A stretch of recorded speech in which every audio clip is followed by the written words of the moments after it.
तो फ्रेंड्स, इस पार्ट में मैं आपको अपने बाकी बजीज दिखाता हूँ। ये है हमारा बजीज का दूसरा पेयर जो बड़ा इंपॉर्टेंट है, क्योंकि वाइट पेयर है जो ग्रीन और येलो कलर में है। इसके बच्चे हमारे लिए बड़े ज़रूरी हैं। और ये दूसरा पेयर है जो है ब्लू मेल है और वाइट सी फीमेल है। और ये है हमारे लव बर्ड, जो पता नहीं दोनों मेल हैं दोनों फीमेल, बॉक्स में ही गए रहते हैं हमेशा।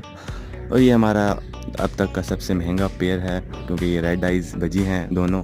फीमेल है लाइट येलो सी और मेल है वाइट। बहुत खूबसूरत पेयर है और जल्दी हमें रिजल्ट देने वाला है ये पेयर। ये हमारा लास्ट है जिसमें है 2 मेल्स और 2 फीमेल्स। जैसे ही पेयर बनेगा इनको हम मटकी प्रोवाइड कर देंगे।